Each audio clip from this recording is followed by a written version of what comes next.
a great way to put it. What I want to talk a little bit about today is kind of what problem we're trying to solve at LinkedIn. We call it kind of the final mile problem. And then I'm going to talk about how we're moving from search engine optimization to social media optimization.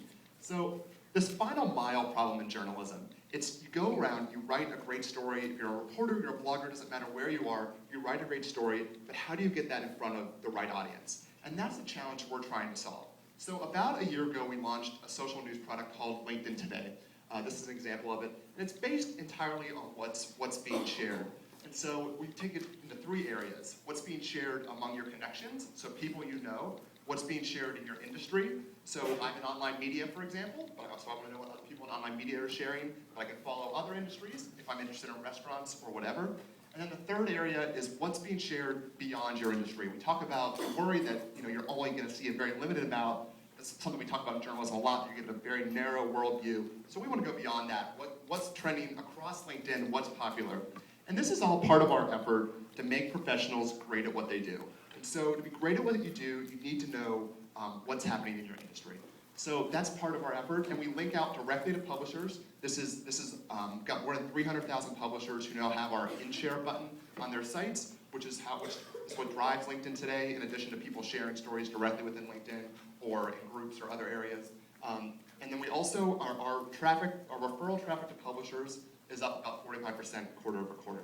So we're driving traffic to publishers. That's one way that we're moving from SEO to SMO. But kind of want to talk about what does it mean to optimize your news for social media. And the first point I'll make is that you got to let the community do some of the work for you. In social media, this really works. So this is an example of an accounting publication called Accounting Today, and they put up a slideshow on their website about outrageous tax deductions. And they had lots of photos, and it was a good slideshow and everything like that. But what they wanted to do was figure out not only how to drive page views, but how to drive engagement and how to get a conversation around their piece. So their editor-in-chief, his name is Mike Cohn, he put a link into one of our really active accounting groups. There's 500,000 people in this group. It's a pretty vibrant community. But he did something really smart. He put a question at the end.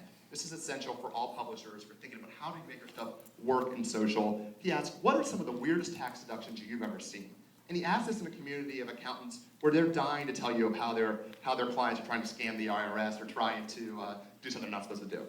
So we got a lot of interesting examples. The best one was condoms, handcuffs, whips, and lingerie. From somebody we heard about clients trying to use their dog as an expense, everything from speedboats. So we had a lot of different examples here. Well, Mike and the people at Accounting Today, they saw this. Well, they took all these examples from LinkedIn, they created another slideshow on their site, more wacky tax deductions. So they had good photos there, they did all of this again, and then you can imagine where this is going. They created this additional slideshow and then posted that back into the group. So this is very much the model that I think that works in a lot of ways if you're trying to drive engagement. It's post-engage, post-engage. The cycle really doesn't have to end. And one thing that's important to note here is that the reason it worked, we talk a lot about wanting to start this viral loop, but you want to start a credible viral loop. So he had really good responses in this group. That's partly because LinkedIn your profile is attached to your professional, it's part of your professional identity. So we're less likely to have the examples like we talked about in the panel yesterday of comments going off the wall and anonymous gripers talking about Hitler and other things. So that's something to think about when you're putting your stuff in social media. Where can you develop a credible conversation around it? The next is thinking about what content really does well on social media. And what we're finding on LinkedIn is stuff that passion and obsession sell. That's what does well on social media, and that's what starts to trend on our site and others.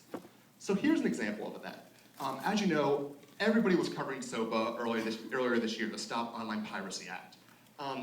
Traditional media outlets cover this really well, but Mashable did something interesting here. They were looking for a way to cover this, and they asked their chief software architect to go through SOPA line by line and to ask, to analyze it for readers. Now, this is someone who hasn't written at all for Mashable before. He's not a traditional reporter, but his piece generated a tremendous amount of traffic on LinkedIn and other sites because he's passionate. He knows a ton about technology. He's obsessed with the details here, and that sells.